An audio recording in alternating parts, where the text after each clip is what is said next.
Never in history has there been a better opportunity for us to capitalize on advances in medicine. The foundation exists for us to support the mission in NASPGHAN, particularly the education and research aspects of NASPGHAN's mission in such a way that we can really bring the promise of the future of medicine, the future of pediatric gastroenterology to all members.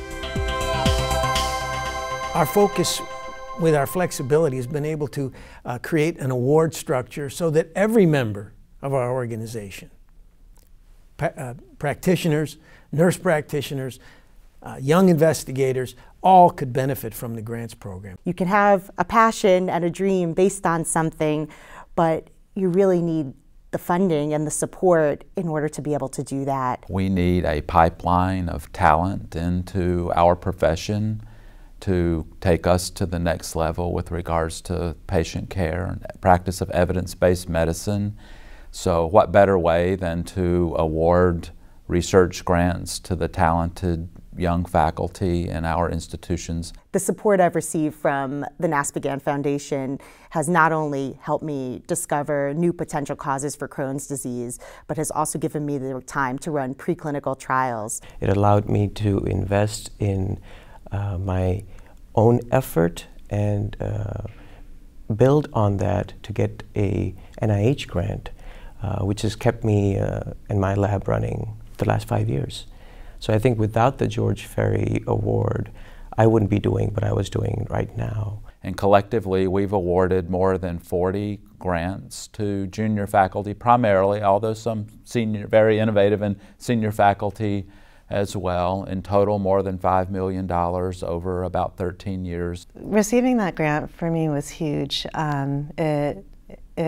It gave me funds to initiate my project, and because I got the NASPGHAN Award, I was actually able to defer the start of my K for almost 11 months. And that makes such a huge difference in your funding and in your career. And I was so thrilled to get the award from NASPGHAN. It was the first grant that I had gotten. 61% of awardees over the course of 13 years have transitioned to NIH R-Series grants or K-Series grants, which is a very high success rate overall. I think that really validates our methodology of selecting the most talented, forward-thinking, innovative members of our society.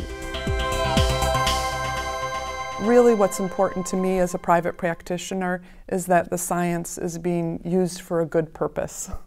And I think that's really what the foundation does, is that it really helps teach people, whether or not it's teaching clinicians how to better care for our patients or teaching parents how to better care for their children. The foundation gives so many things to members that the society simply can't do on its own. And in particular, I think of the fact that we've been able to take clinical guidelines, which again took the society to bring people together, put them around the table, and have them develop the guideline. Now you need a way of actually packaging that up and making sure it gets out there to everyone, and that has been done by the foundation, without a doubt. And one of the goals of the foundation is to do just that, and that is to create material that can not only educate our peers, but also our parents and our patients. Whether you're talking about transition programs, whether you're talking about educational videos, whether you're talking about webcasts, all of this is within the profile of the NASPGHAN Foundation in synergy with NASPGHAN. We were able to fund and produce a high-quality live webinar wherein we interacted with more than 100 healthcare providers who are interested in the same disease process and spread the word of what fatty liver disease is. And an important thing to consider when working up a child for fatty liver is that NASH can really not be diagnosed without a liver biopsy. It's a histologic diagnosis. With the GERD campaign, we published case series so that primary care providers could really get a first-hand approach of how to approach a patient with GERD and how to treat them successfully.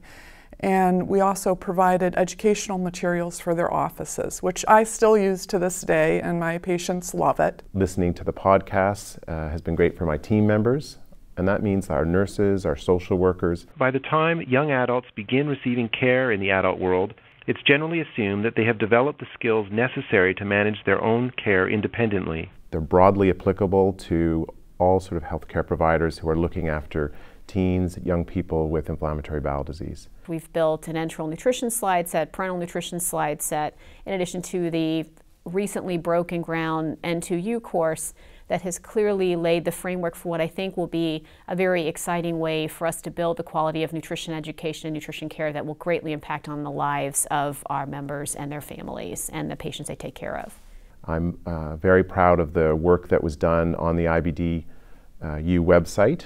The videos done by the patients were great. I think were practical, they were real. Our members benefit tremendously of this visionary approach to the foundation and towards celiac disease by supporting an education campaign at the time that no pediatric gastroenterologist had clear ideas what celiac disease was and how it was going to be managed.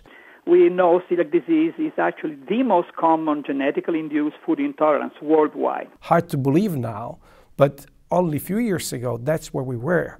And I believe that if now celiac disease is on the radar screen of everybody, and anybody that will eventually has to deal with celiac disease knows exactly what's going on, is also due thanks to the foundation. We have touched tens of thousands, probably hundreds of thousands of general pediatricians and family physicians over the years and development of our educational material. So the reach has been very far, very deep, and very wide. I think of the NASPGHAN Foundation as something that's promoting excellence. It promotes excellence in research through giving launch pads for junior faculty to be able to realize their dreams, whether it's in nutrition or in GI, and there have been some wonderful people that have received support. I think of it as excellence in developing educational materials for our patients and our families, in addition to excellence for members. It has provided the support and the backbone and the structure that we need to be able to take a thought that's needed and put it in action. And so having a foundation is actually critical to the mission of NASPGHAN. And if we don't have the foundation, we wouldn't have half the things we're getting from NASPGHAN. This is the members' foundation. This is meant and is directed toward the needs and desires of the members.